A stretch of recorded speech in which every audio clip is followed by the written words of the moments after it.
Now we can slowly look into the Yoga Sutras one by one. The Yoga Sutra starts with the word and now. Atha Yoga Anushasanam. Atha means and now. Yoga means union. Anushasanam means discipline or treatise. It's the treatise of yoga. And now the treatise of yoga. This is the first sutra. This sutra is also interpreted as a very important, essential sutra which contains a lot. Sutra means thread. Thread. Like you tie small flowers on a thread. And a thread leads somewhere. It connects with something. So when we read Yoga Sutra, you need to always have the connection with the previous sutra. And it is a continuation. The first sutra is connected with the second sutra, the third sutra, like that the flower is fixed on a thread, like making a garland. So sutras are leading to something very deep about ourselves. The first sutra is Atha Yoga Anushasanam, and now the treatise of yoga. And the first word Atha is there in other sutras also. Like Brahma Sutra also starts with the same word, and now. This word and now is very, very significant. And now the treatise of yoga, the discipline of yoga, or the science of yoga. And why the word now is so important. Unless you come to the very present, it's impossible actually to know anything. As we are very much used to either live thinking about the past or brood over the past or think about the future. Thereby, we skip a very important moment, which is the moment of existence, which is the very present. Unless we come to the very present, we will not be able to understand what is going on inside ourselves. So that is the significance of the word. And now he is calling us to come to the very present. And then the discipline of yoga will be revealed. And we have to look a little bit about the now. As I said, we most of the time thinking about the past, or we may be thinking or planning about the future. This is how the human life is going.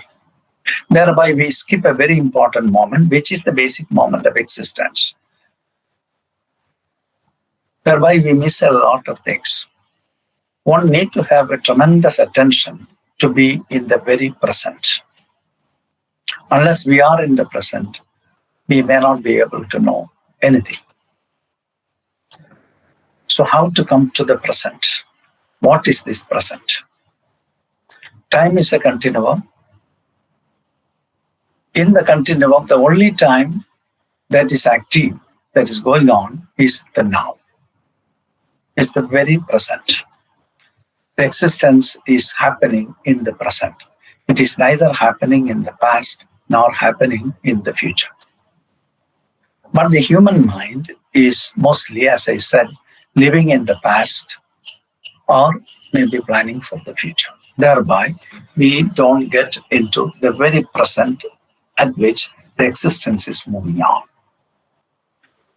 We are trying to understand the existence, how this existence is working in us, and how we can cross the existence, or how we can get into the absolute existence, how it is related with time. That's an exploration a yoga student has to really do and understand. Then we understand the significance of the now. Unless we come to the now, we will not be able to understand. So that is the reason why Patanjali is asking us to be in the now, in the very present. Our psychological time is moving with thought. Thought moves in time. From where the thought is coming? Thought is coming from the memory.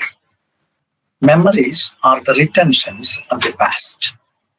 Everything that we have seen, heard, and understood are there in the memory. So the memory gets stimulant of some reason. And when the memory is stimulant, the time starts to move. The psychological time starts to move. In the present, actually, it indicates that the past is there. Thought is time in this respect. When the thought moves, the time moves. If thought is not moving, the psychological time doesn't move. That's the relation between thought and time. So when the thought moves, the psychological time starts to move. It is coming from the retentions which are there in the memories. So unless we have the sharpness of observation to see the very beginning moment of thought in our memory, we will not be able to know what is happening in our mind. If we are not having that kind of an attention, sharpness, then the thought takes you and you go with the thought. Then it creates a big story, a big world, and then at the end, you get some pleasure and you get into pain. And you understand pain and pleasure, and then that is stored in the memory, and you leave it. Then the memory is not shown at all until the next thought is popping up. So our psychological time is based on thinking, on thought. That is happening in a present moment of time. The present is lying in that respect as alongside with the production of thought.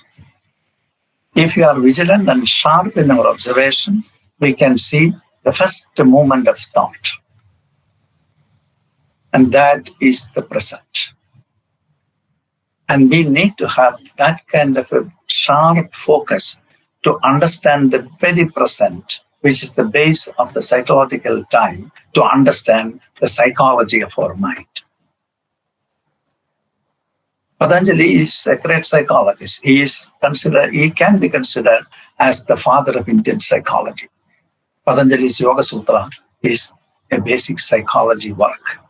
It is studying about the mind. And incidentally, I must also say that his Yoga Sutra has 4 chapters. This is called 4 chapters of freedom, and how to get rid of your mind to make yourself free. The first chapter of Patanjali's Yoga Sutra is called Samadhi Padha, the chapter of integration. How to integrate yourself with the ultimate. And when you are looking there is a block that the practitioners can see, that is the mind itself. So to get into integration, you have to study the mind, understand the mind, to stay with the mind in the very present moment of time the mind is existing, coming, and then understand it fully. Then you master the mind can be dropped. The mind will be at your beck and call. Now we are at the beck and call of the mind. So when you come to that kind of a sharpness, you can get into integration. Integration means union. And the first chapter of Patanjali's Yoga Sutra is called Samadhi Padha. Then the second chapter of Patanjali's Yoga Sutra is called Sadhana Padha. It's the chapter of practice. Then he proposes how to get into the union. That is Sadhana Padha. And then when you do your practices, what are the faculties that you get into? What happens in your mind? And what are the subtle things that happens in you? And the changes that happens in you? And you get into some kind of paranormal possibilities, which is there in the human mind. And The third chapter that deals with the vibhuti, means paranormal possibilities, is called Vibhuti Padha. And then the final chapter, which is called Kaivalya Padha, the chapter of liberation. To get into Kaivalya, to get into freedom, as depicted in the last chapter, lies in the first chapter, in the first word of the Yoga Sutra. And now, atha, and now. So we need to have that focus to get into the very sharpness of observation to see what is happening now. If we don't have that sharpness, it's very difficult to understand what's going on in the mind. Atha, yoga anushasanam. Yoga means union. So when it says union, it indicates something. Union, so there must be two things for establishing into the state of union. If there is only one, and there is no point of any union, it's already in union. But we human beings feel that we are separate from the rest of existence. That's a very strong feeling we have. We are part and parcel of the nature, but of some reason we feel that we are separate. In every action of us, it is there. I want to know. I am separate from the rest of things. I am separate from knowledge. I am separate from nature. I am separate from the rest of existence. I am separate from everything that we see around. This feeling somehow has crept in the human mind. And hence, the idea of yoga is relevant. We are part and parcel of the whole, or we are the whole, but we don't feel it. Because of this fragmentation, this separation, we feel all kinds of experiences. When the experience and the experiencer becomes one, there ends the story. What happens when you are trying to understand something? You become the observer, and there is an object of experience, and there is a process of experience. So all these three things get together and unify. This is called yoga, integration. You become the object of understanding, or the object of understanding percolates in you, that you becomes not a separate entity than the knowledge itself. Then you become the knowledge. And then yoga works. This is the idea of yoga. So what makes it difficult to feel the state of yoga is our own mind, nothing else. In our mind, what makes the difficulty is our thinking program, our thought. So how to get rid of that? By understanding, you can get rid of it. For understanding, what you have to do, you have to sharpen your focus to come to the very now where the thought is generating. Unless you come to the very now, you will not see the inception of thought from the beginning of it, from where it is coming, how it is developing, and what are the things that it does. So at every stage of the progression of the thought, a person has to stay focused. Thereby, the secret of yoga will be revealed to him. That's the significance of the word and now. So the word yoga means union. The word yoga comes from the root word yuj. Yuj means union. So we have a basic feeling, as I have mentioned before, we are separate from the rest of existence. As we have this feeling, there comes the question of union and how to drop the limitation of ourselves to become the whole. That's the exploration that we do in the yogic sciences. Yoga stays now. Yoga is not there yesterday or tomorrow. Yoga is there in the very moment in which we are existing. As we are not there at the very moment of time where things are moving on or living, we will not be able to understand ourselves. So the whole life, we will not understand ourselves because usually we don't stay in the very present. Unless we come to the present, we miss the possibility of living. Always our mind is elsewhere. We will never come to the understanding of the functions of the mind. Thereby, the mind runs over us. Continuously, we follow the dictates of the mind and never we sharpen our focus to understand what the mind is doing.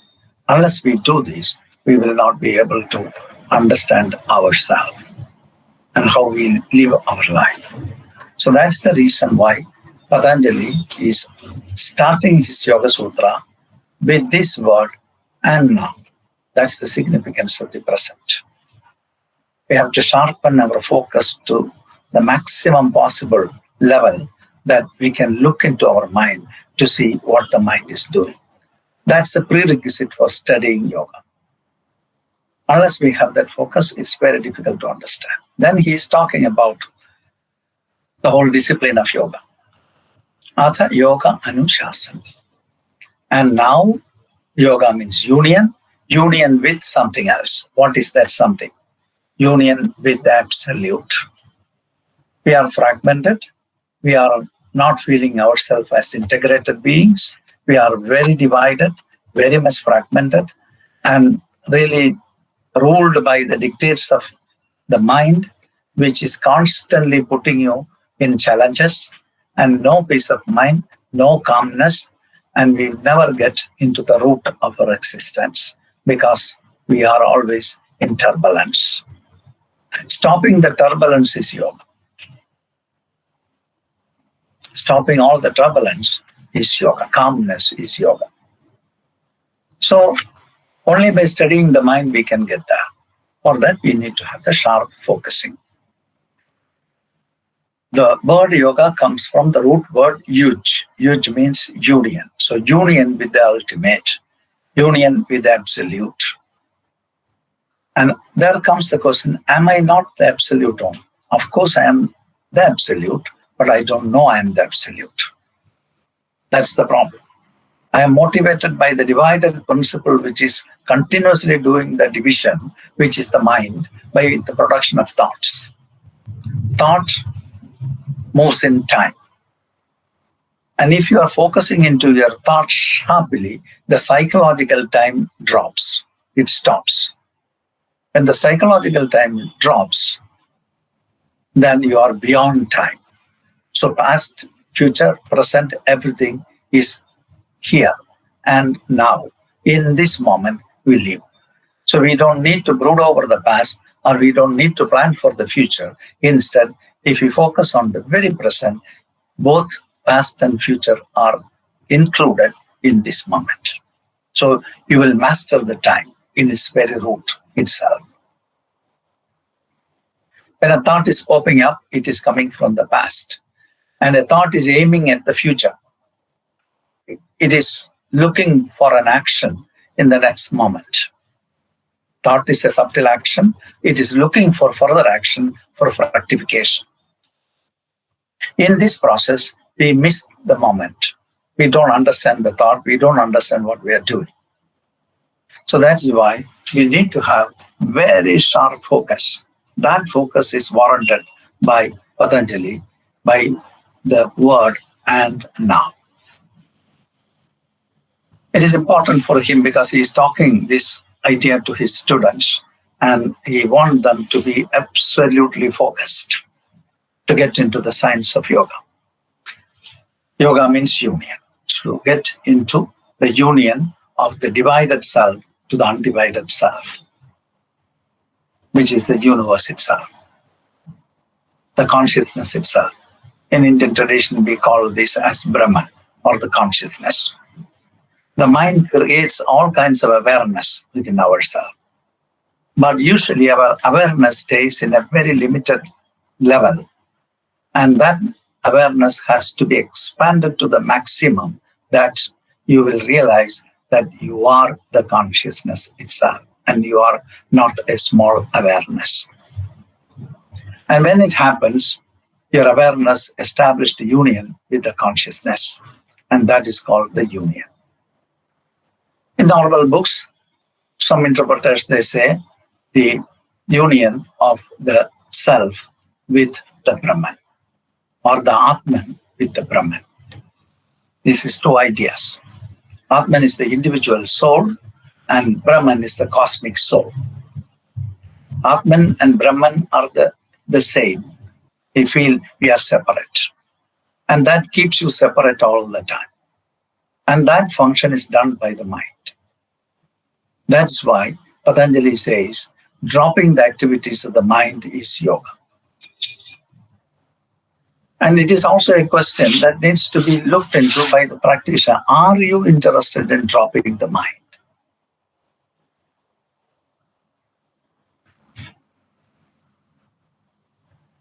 By dropping the mind, what Patanjali meant by dropping the mind. We can look there. The second sutra, the first sutra says, Atha Yoga Anushasanam. And now the treatise of yoga. When you come to the present, the yoga will be revealed to you. The treatise will be revealed to you. Or the discipline of yoga, or the science of yoga will be revealed to you. So suppose we have that kind of a focus now. He will talk the second sutra. The second sutra is Yoga Schitta Vritti Nirodha. Yoga is stopping the activities of the mind. Chitta means consciousness. Chitta means mind. Vritti means activities. Yoga, Chitta, Vritti, Nirodha. Nirodha means stoppage, suspension. Vritti means modification or activity. Yoga is union. Yoga, Chitta, Vritti, Nirodha, cessation, stopping, suspending. Suspending the modifications of the mind, suspending the activities of the mind is yoga. This is his definition. Yoga, Chitta, Vritti, Nirodha. This is the second sutra. When we come to the first sutra, which is preparing us to have the focus to get into yoga, then he defines yoga immediately. He is not using so many words. He is only making very essential, precise words which are required to communicate the essence. Yoga, Chitta, Vritti, Nirodha. Yoga is stopping the activities or modifications of the mind. This is the simple translation. Yoga is stopping the activities, modifications, or fluctuations of the mind.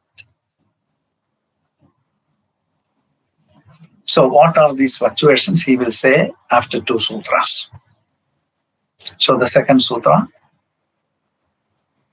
yoga is stopping the activities of the mind.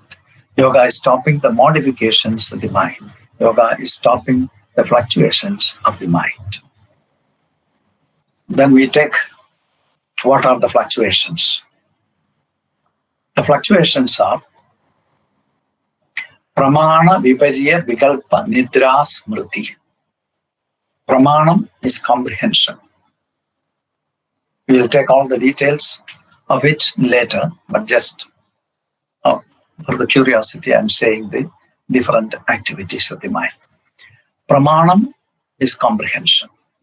Vipariyam, malcomprehension or misapprehension or erroneous knowledge, wrong knowledge. Vikalpam, imagination. Nidra and Smriti. Nidra means sleep and Smriti, memory. Pramana, Vipariya, Vikalpa, Nidra, Smriti. Pramanam is comprehension. Vipariyam, malcomprehension, misapprehension, or wrong knowledge. Vipariyam. Vikalpam. Vikalpam is imagination. Nidra, sleep. And Smriti, memory. These are the 5 activities of the mind. stopping all the 5 activities of the mind is yoga. Yoga, schitta, vritti, nirodha. Yoga is stopping the activities of the mind. Activities are Pramanam, Vipariyam, Vikalpam, Nidra, Smriti. So stopping the 5 fluctuations of the mind are leading you. So stopping the activities of the mind leads you to the state of yoga. When you are in the state, this is the 3rd sutra. So when you are in the state of yoga, what happens to you? Tada, drashtuh, at that time, drashtuh, the seer, abides in itself. The seer remains as the seer. When you are in the state of yoga, what happens? You remain as the seer. You remain as the witness. Tada, drashtuh, svaroope, avasthanam. At the stage of yoga, you remain as the seer. In the next sutra, he says, if you are not in the state of yoga, what happens to you? You get identified with the activities of the mind. When you are not in the state of yoga, you get identified with the activities of the mind. Vrittisaroopyam itaratra. Itaratra means at other times. At other times, you are identifying yourself with the activities of the mind. When you are in the state of yoga, you remain as the seer, as the witness. At other times, you get entangled with the activities of the mind, you get identified with it, and then you remain as the identified self. And now, we come back to the definition. Yoga, schitta, vritti, nirodha. Yoga is stopping the activities of the mind. Let us look into the activities of the mind. What is happening in our mind? Yoga sutras needs to be meditated upon. You have to ponder over it, then you have to meditate on it. First, you rationally do a little bit of work on it, and then you skip the rational part of your work, and then you meditate upon it. Thereby, you will be enlightened by the sutra itself. What are the vrittis and what actually is happening in your mind? Without going to the sutra, you look, what's happening in your mind? Suppose if there is a big sound that is coming now, or a blast which is happening in the place where you are sitting. As soon as the sound comes, what happens to you? It shooks you because you don't know what is happening. Then immediately you look around because you wanted to gather a little bit more information to really comprehend it. When there is a sound or a different sensation that is happening around you, immediately you go on focusing all your perception possibilities, which is your sensory organs, sense organs, into focus and to gather more information. So you focus to that point with no time to get more information, to comprehend it. If you are not doing it, you will be restless because an information came, you cannot understand the information. Then you become really uprooted. To ground yourself back to the normal condition, your senses are jutting outside in no time to gather further informations so that you can analyze it, program it, understand it, then you can settle. Unless you understand something which is happening nearby you, you will not be able to to settle yourself. So our mind is a very sensitive instrument that any information that is coming from outside does a lot of things in our whole system. If you don't understand it, and the sound is really a big sound, and you get very puzzled and you don't know what is happening, whether it is a blast or earthquake or whether it is something which is going on around, our mind goes on working. In no time, we create millions of thoughts and we become so much in panic if you cannot understand what is going on. So unknowingly, our organs, in our human organism, all the sensory system is placed in a way that it immediately jumps outside, gather information in no time, and then you comprehend it. How do we comprehend? Now the informations are there. As soon as the informations are coming into our mind, what the mind does, you look into yourself. What we do? Immediately, we relate the information with the content which is already there in our mind in the form of memory. All our past experiences are there in the memory box. The new information is coming.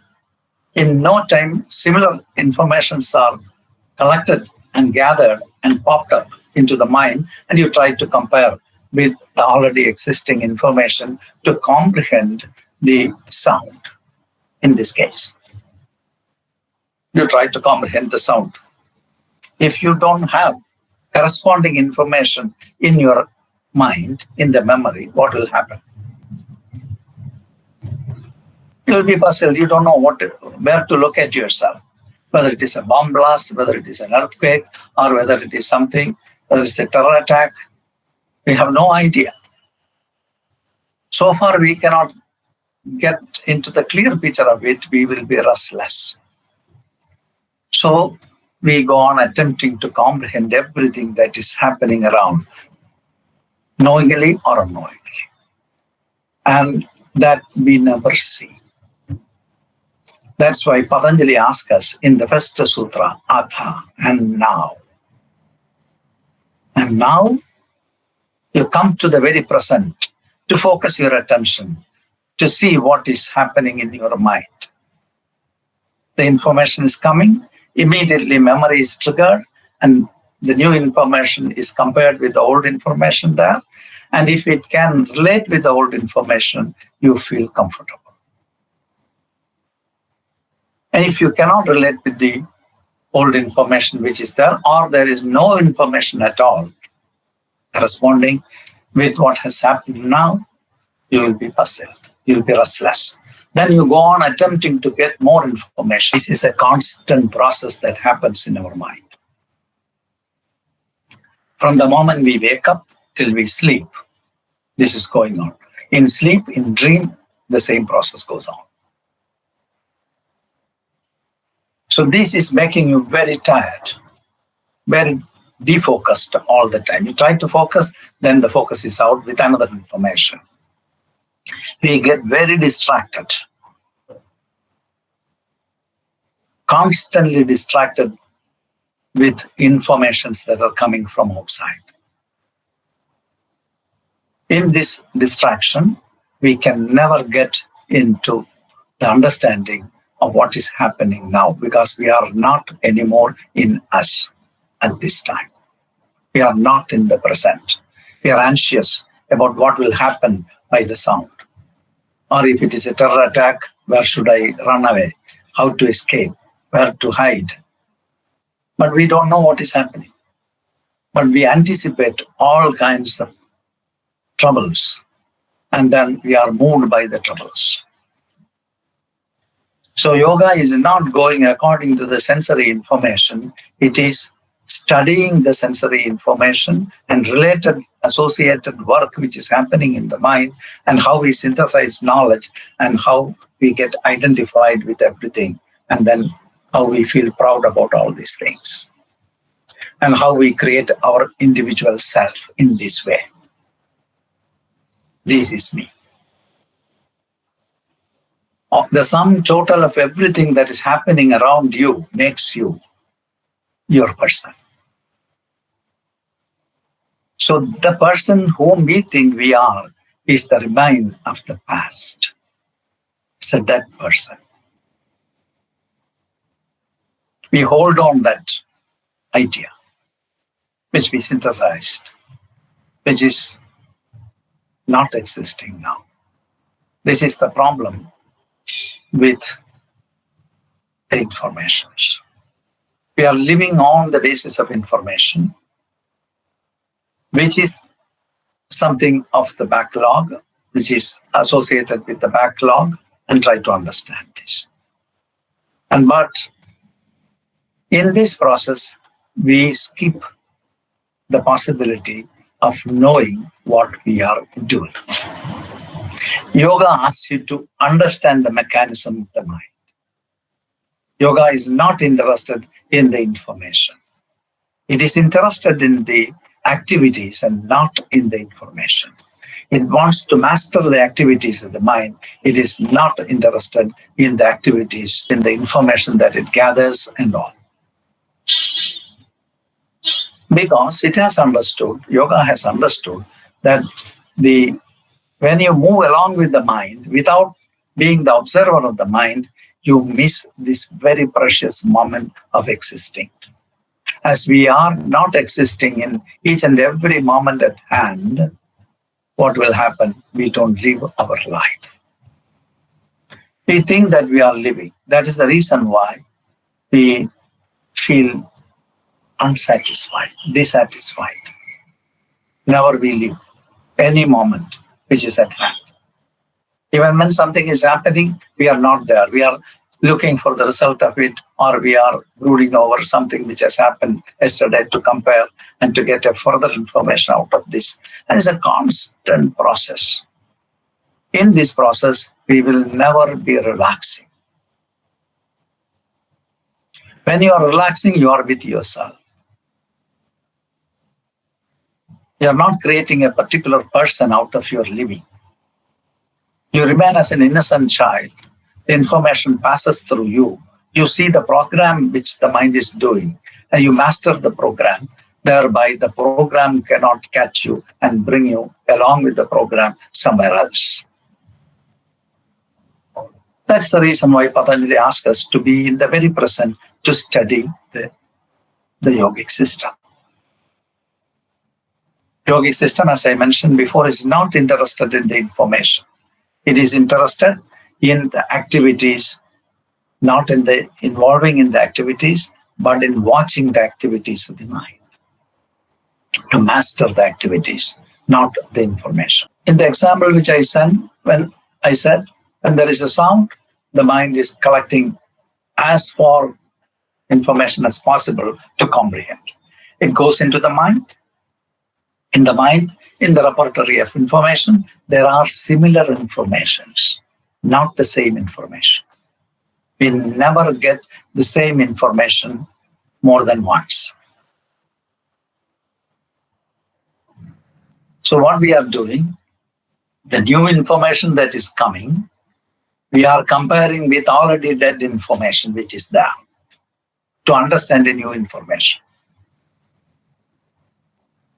It may be right, it may not be right. You see a person who was quarreling with you yesterday, and that person is coming and knocking at the door, and you are inside. You look through the lens, and you see that person is still there in front of your house. What do you feel? I don't want to open and get into trouble. I don't open to continue that moment. Maybe the person waited there for some time, and he goes. Perhaps he might have come to say, I'm sorry for what has happened yesterday. There are umpteen number of possibilities in every moment.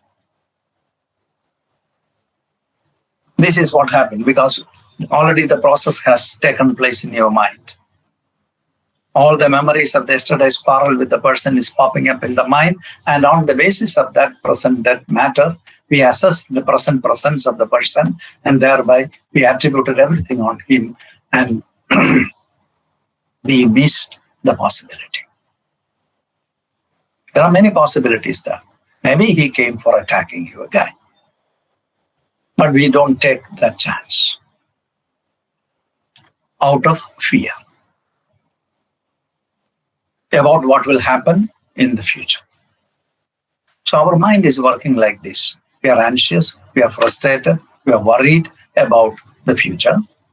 And then we are also worried about our shortcomings of the past.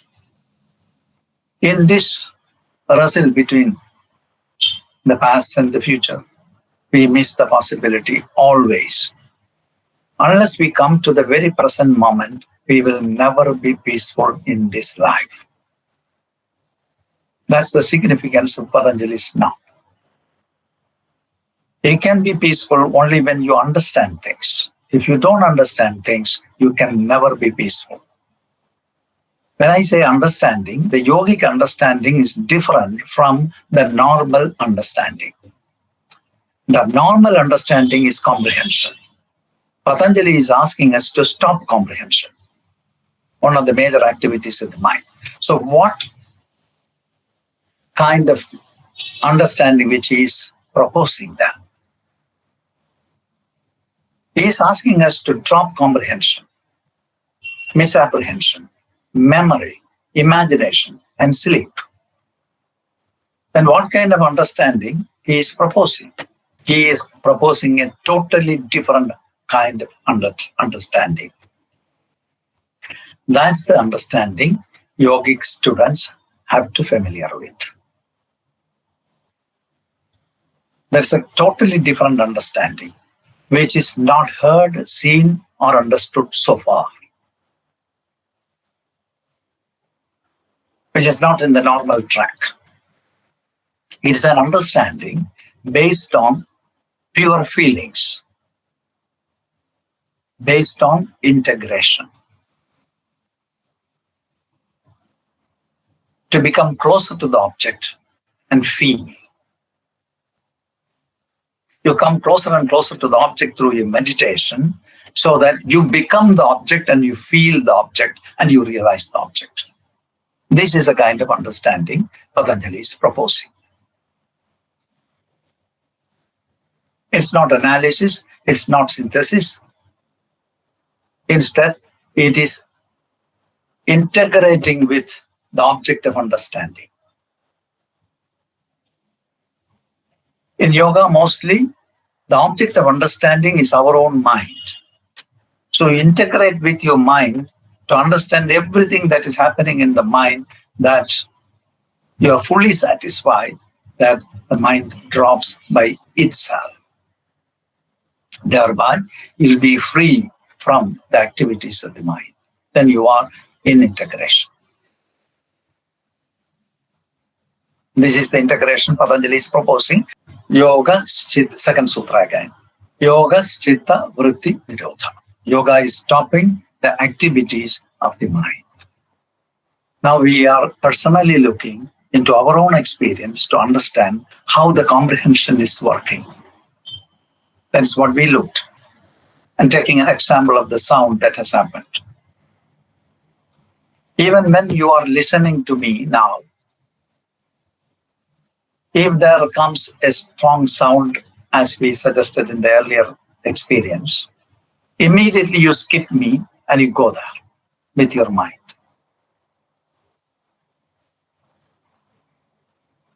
You are here to learn, but another thing which is coming is not of interest, but it surprises you. So far, you cannot understand this. You are not comfortable. You cannot study at all.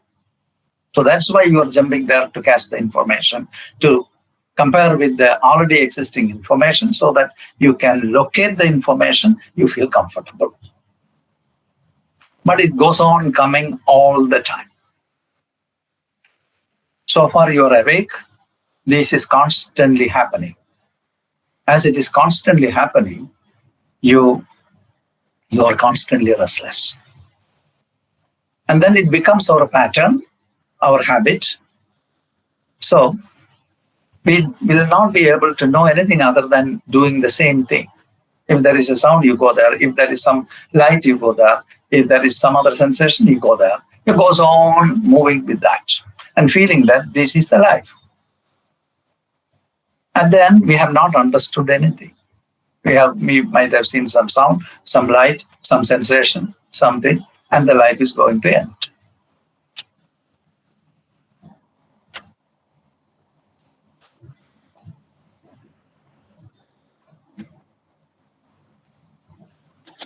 And this is what is happening to normally everybody. So that is why yoga is such a beautiful thing, that it is proposing a possibility for you to be peaceful.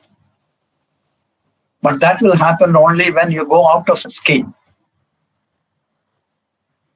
It's a completely different discipline. That discipline has nothing to do with the discipline in which we are trained.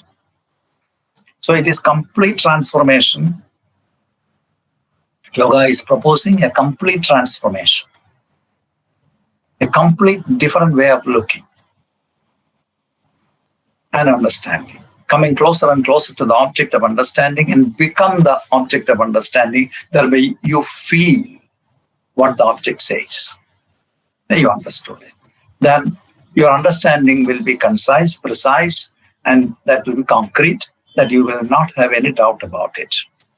Alongside with that, you have also understood how your mind has created the world at the time.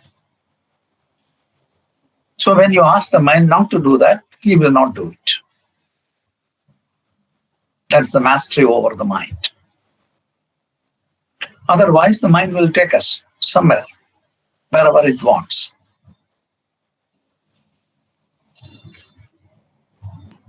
And nothing happens in our life. The same story continues. Exciting informations are coming all the time. And at the end of the day, you yourself feel that I wasted my time simply. I have not understood anything. You get fed up of everything that is going on around. You feel very remorse about your own life. That's why it is so important for us to detune ourselves, to focus ourselves into the working of your mind, to master the mind. That is the work which one has to do in yoga. Yoga, schitta, vritti, nirodha. Yoga is the union with the deeper self, which is the witness.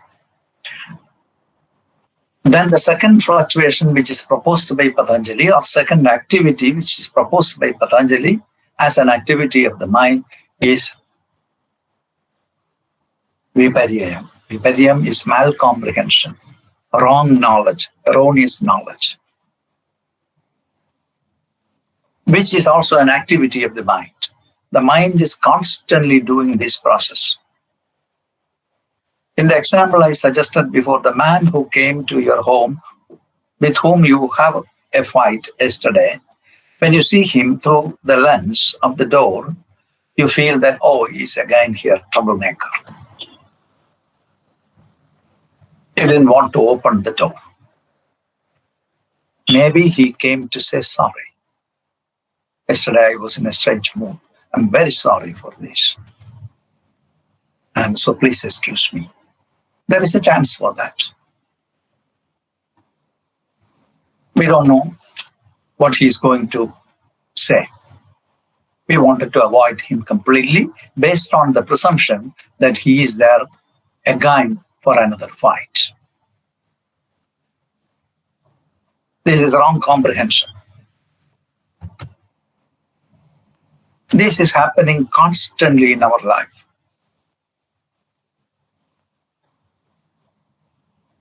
Constantly. Very much in the relationships. When you look at a beautiful man or a woman, and the man is so beautiful or the woman is so beautiful, and maybe you feel that this is the man of my life or woman of my life.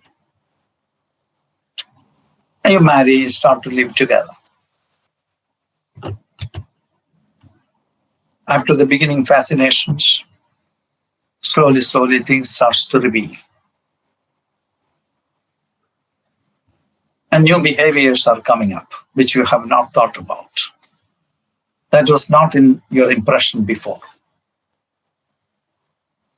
The impressions that you got, the old impression that you got, you slowly understand that it was wrong impression about the person.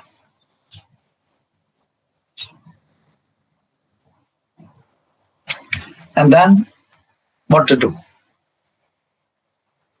Then you go to the court and then finish off the issue.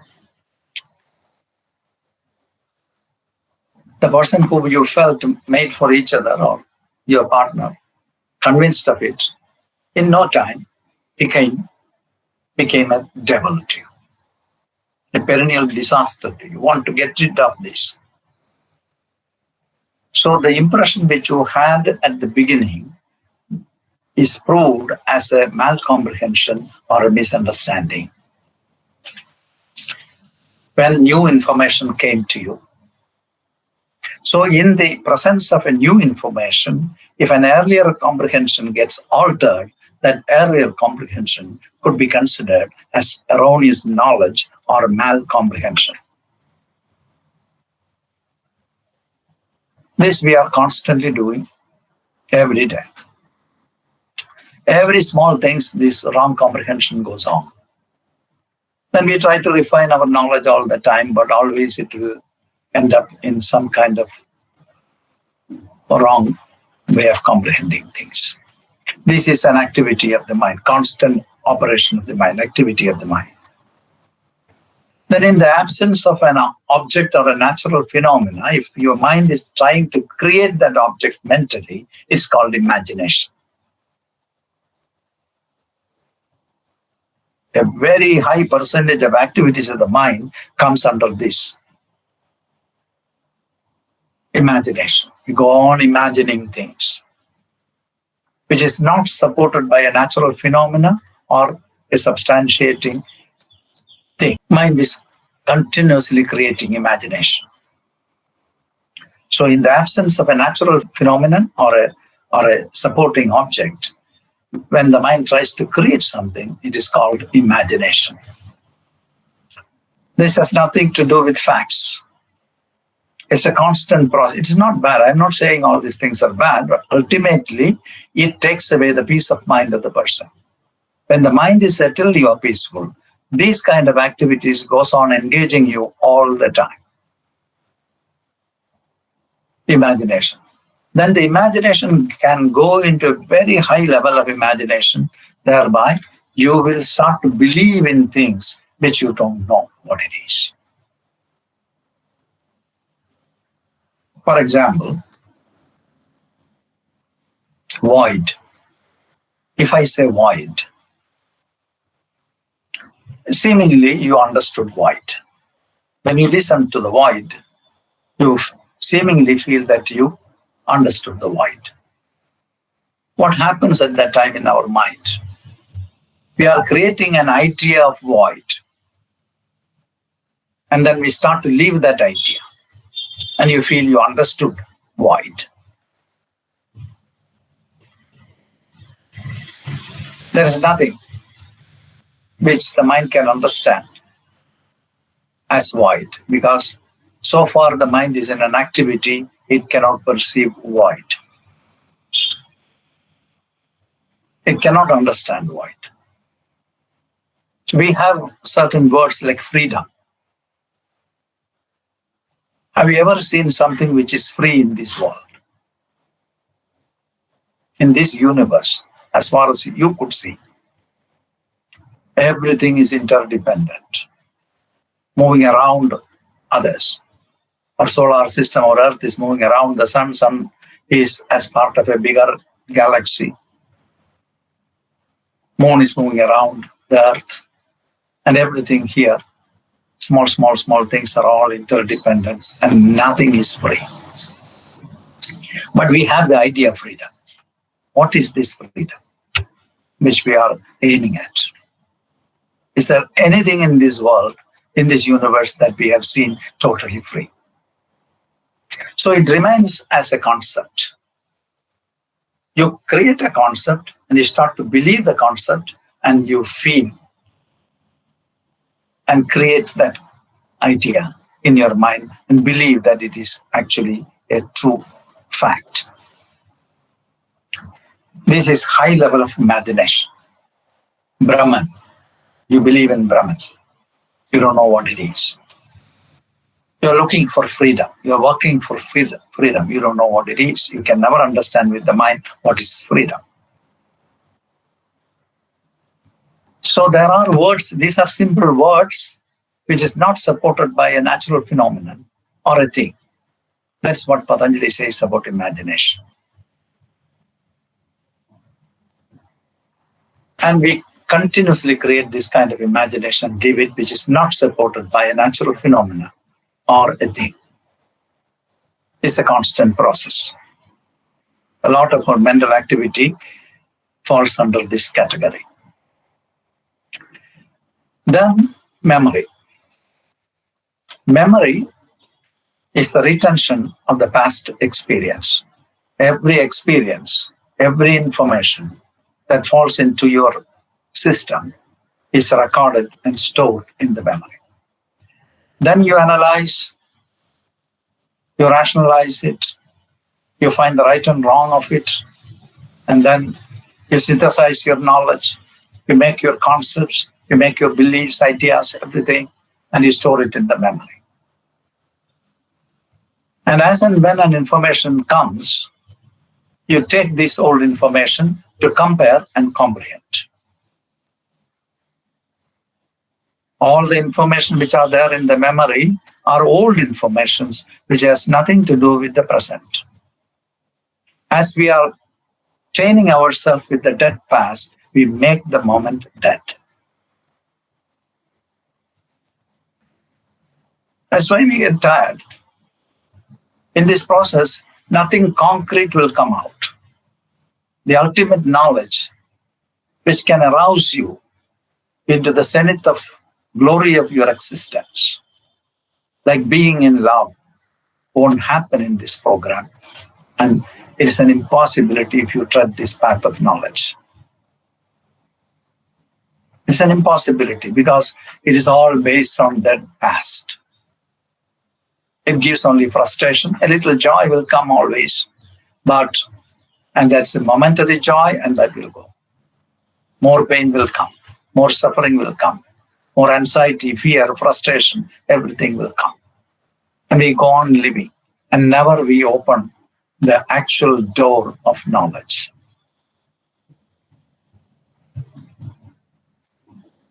Knowledge always remains aloof from us. But we are continuously meddling, we feel that we are continuously meddling with knowledge. This is called false knowledge, which creates illusions around us all the time. Yoga is treading the path to get into the true knowledge, which is based on direct feeling, coming closer and closer to anything. And then all the rest of the information will have no impact on you. Instead, you remain in the root of your own self. Thereby, you feel you are the whole and not a fragment. These fragmented information will not lead you to eternal joy if there is something called eternal joy. We all want to be in joy, always. We're looking for it, but we miss it always. And this is the duty of the memory. Memory is doing this. It is good for small things. When you see fire, you know that the fire will burn you. And so you will not put your finger inside the fire. But there are people who put their finger many times in the same fire and get burned, but they never learn.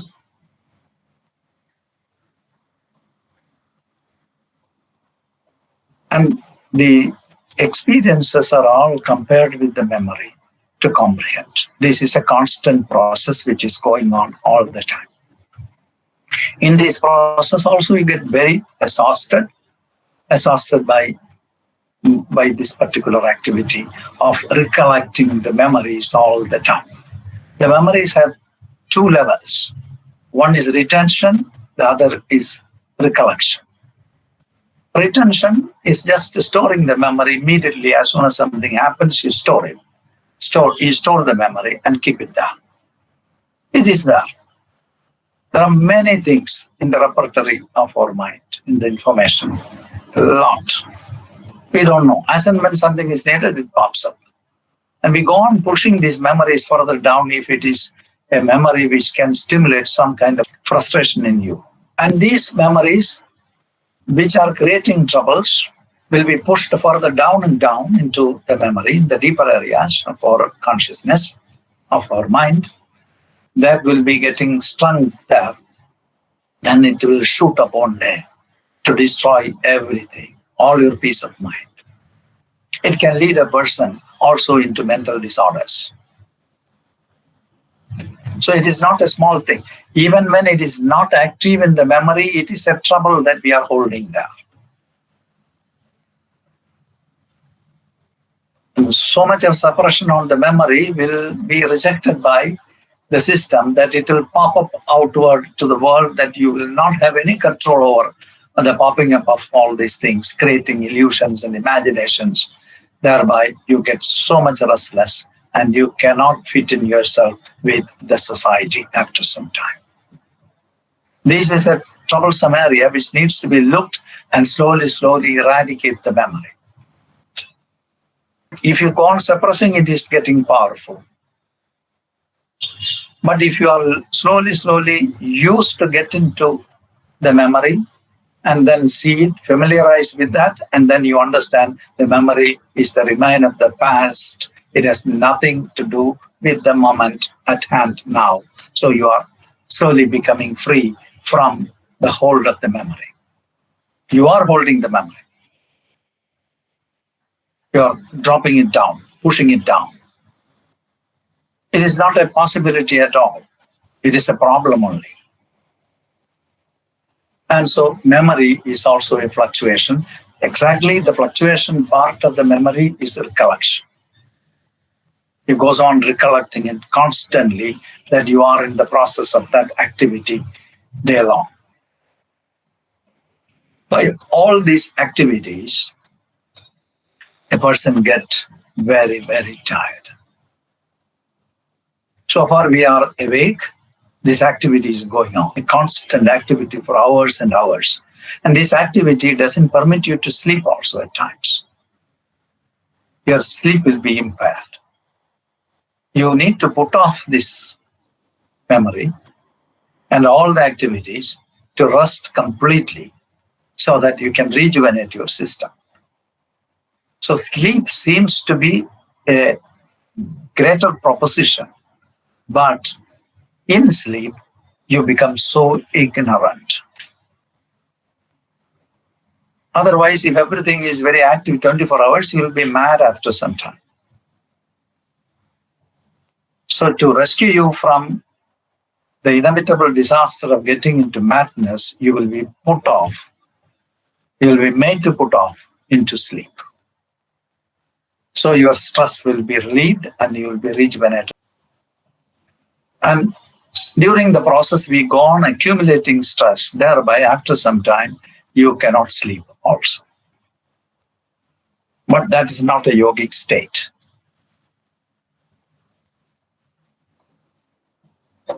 Sleep, why sleep is not a yogic state? In sleep, your awareness will be put off totally. You don't know whether you are existing or not. The idea of yoga is to merge your awareness with the ultimate consciousness. Here in sleep, you lose totally. You have no awareness at all. You are in deep ignorance. So Patanjali doesn't consider sleep as a state of no activity. It is an activity which regularly happens. You go to sleep, you get up, you go to sleep, you get up constantly every day. Thereby it functions like a an activity of the mind which gives ignorance.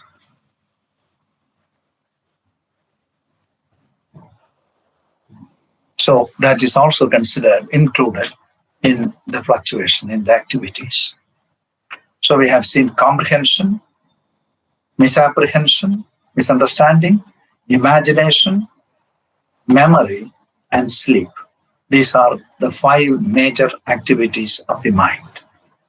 Dropping all the activities of the mind is yoga for Patanjali. If you cannot comprehend what is a life, that means you are like an imbecile. You don't understand anything. And you cannot even misunderstand anything. At least something. That's also not possible. Then you cannot imagine it at all. Then you cannot sleep and you have no memory. Is it yogic state? For Patanjali, it is yogic state. What a horrible state it is when a normal person is looking at it. No possibility to comprehend, misapprehend, imagine it, sleep, or keep your memory. Total, like affected by Alzheimer's. What is it so comfortable in that pitiable condition? Is what people are asking. But it is not like that. When you have understood the mechanism of understanding, and as you have comprehended it fully, that the other things are not important for you at all. With the mind, we comprehend the world. And now you have comprehended the mind and its activities, that the mind is settled, that there is no attempt by your mind to comprehend anything, as it is not interesting at all. You have already understood the instrument of knowing. And it is as good as understanding the whole. So there is no attempt to comprehend anything. When you are not attempting to comprehend based on rational analysis and synthesis, you come closer and closer to the feeling of things. It's not rational analysis. You see, you come closer to it, and you integrate with it, you feel it, which is a completely different understanding, which is not seen, heard, or understood before. This is the understanding which Patanjali is saying. It's not the usual understanding. So comprehension. Why should you comprehend all these things? You have already comprehended the instrument of knowing, that you know what it is.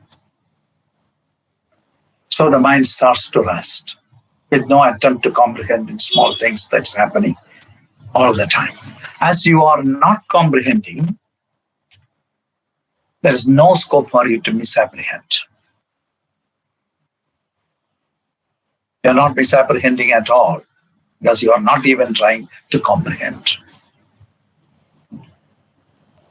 And then with imagination, you create a world and you try to live the world to understand that world. That's not working, because you have already understood what it does. As all these 3 activities are shut down, you are relaxed to the core. And then what is the point in keeping the memory? You're not going to comprehend with the support of the memory. As you are not using the memory remains there, and slowly, it becomes defunct. You're free. Without memory, you understand. Anything that falls in your mind, without the support of the backlog, you come closer to it, you understand it directly. It's direct understanding. And as you are restful totally, you don't need to sleep at all.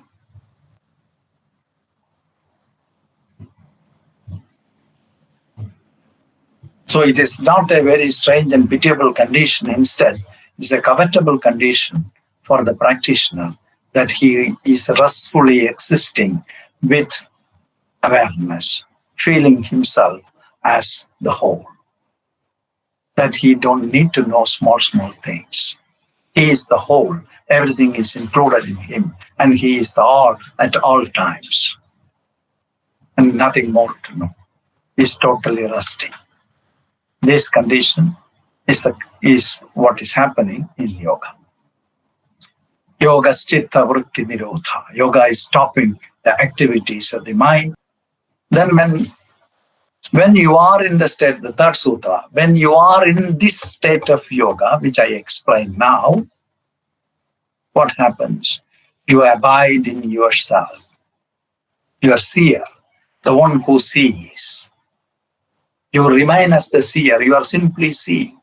You are not analyzing. You are not making wrong judgments. You are not getting into erroneous knowledge. You are not getting into imagination, or you are not triggering your memories, or you are not ignorant as in sleep.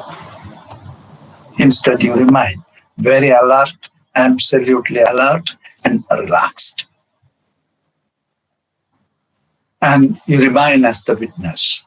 When you are in the state of yoga, you remain as the witness. That's the third sutra. The witness remain as the witness. If you are not in yoga, what will happen to you is the next sutra, the fourth sutra.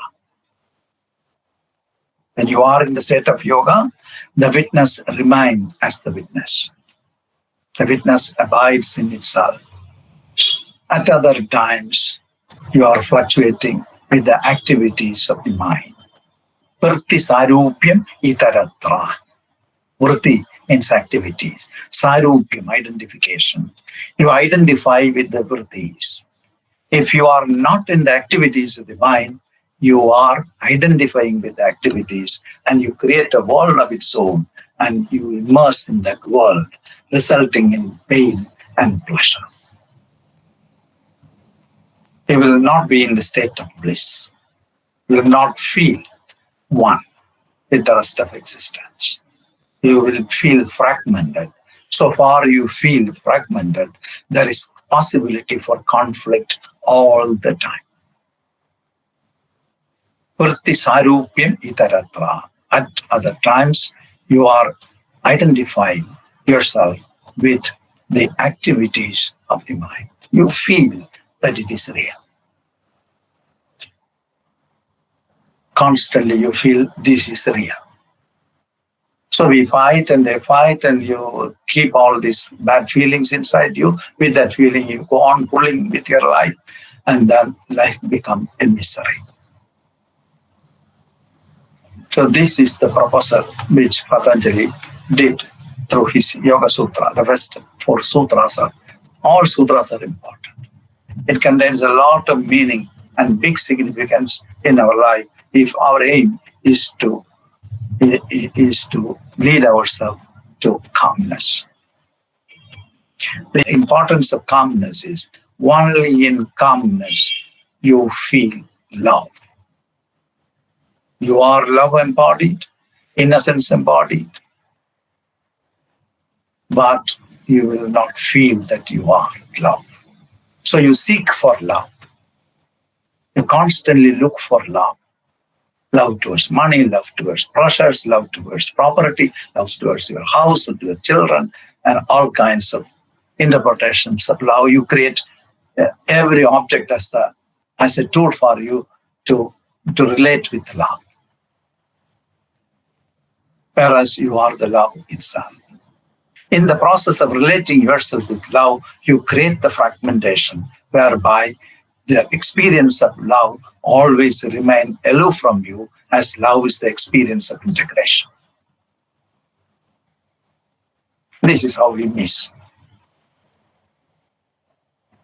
Constant missing.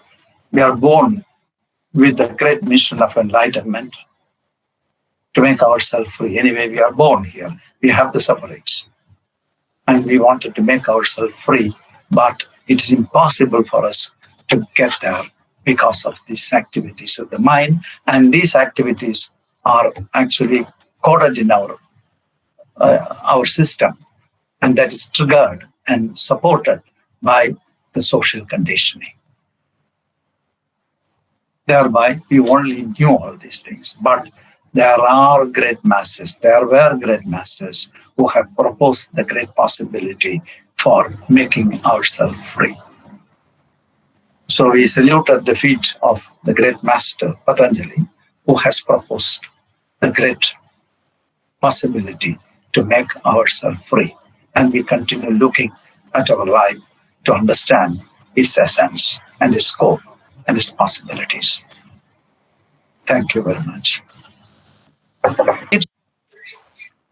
So instead of going elsewhere, we have to go directly into Patanjali and then feel what would be the preparation that Patanjali got into the understanding of yoga.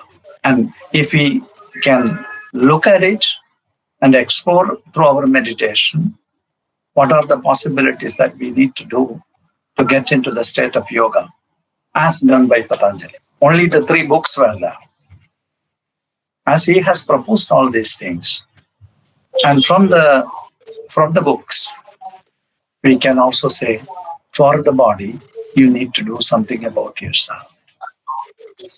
Keeping your body as a healthy body, he proposed Ayurveda as a tool in his Ayurveda book, first book. So that being his first teaching, we also need to keep our body in a good condition. For the welfare of the body, he proposed that. So for the welfare of the body, we need to work to prepare ourselves to have a good body so that we can have a very dynamic mind inside. With the mind, we can master the mind. And also, the second book of Patanjali was grammar for pure speech. And what is this? Speech. What is it for? To communicate. So, speech can be pure, it can be confusing. For pure speech, he proposed the grammar book. So we can also purify ourselves to have a very clean language, means a clean thought. The basis of language is word. Word is a thought. So we need to have clean thought. Clean thought means not confusing thoughts. Thoughts are there. So much of confusing thoughts are there. Frustrating thoughts are there. Anxious thoughts are there. Everything is there. But we need to purify our thoughts by not getting contaminated by all these impurities that can stuck with our thought. So you purify your word, that is your thought. That's a prerequisite. And that means your thinking is clean. You have a mind to think clean. Clean in the sense, not if a thought is just coming, don't try to add further thoughts on it. Instead, stay with the thought, watch the thought to understand its purity. It has a purpose. All thoughts have a purpose. The purpose of thought is to get into action, to fructify something. So if you are staying with the thought, you understand what it wants you to do. And when you meditate upon that, you can understand its pure nature of thought. Thought is a subtle vibration, a pure form of energy. There is nothing bad about it. But as we contaminate it with further programs, we make it impure. Thereby, complications gather around the basic thought. Then, undoing the thought becomes so difficult for us. If the thought is very precise and very basic and very pure, you understand the pure nature of the energy, you look at it, you dissolve yourself into the energy and it dissolves completely. Thought as an energy, not as an information. When thought becomes an information, it is impure. When thought becomes an energy, it's pure. So distinguish between the pure nature of thought and impure nature of thought, and link yourself with the pure energy form of thought and leave that. The information which is there with the thought is not a problem for you, because it won't attach you, because you are living with the dynamic intelligence which is moving under the thought. And then you understand it. So that could be a preparation. Then in Yoga Sutra, when you get into the sadhana Padha, to get into the final state of yoga, he proposed a lot of things that a person can do in the second chapter of Patanjali. And he streamlined the whole philosophy of yoga and its application into 8 steps. Yama, niyama, asana, pranayama, pratyahara, dharana, dhyanam, and finally Samadhi is yoga. So these are all preparations that a person is doing to get into integration. Integration is yoga, into Samadhi. So that he is talking in the second chapter of Patanjali's Yoga Sutra. The inception of thought is the basic unit of time. And so stay in the basic unit of time where your thought is moving. There you understand your thought and time are not different. Thought and time are the same. When you come there happens an integration with thought and time stays, and thought dissolves into time, and then time won't move, you enter into silence. You go beyond movement of time. That is yoga. So that's a purification by itself. That's a preparation by itself. Develop a mind to get into the source of thought. And that's a great part. If you have a bent of mind for that, you can remain as the witness of thought. That's a practice by itself as a preparation for you to get into the final state of yoga. Thank you.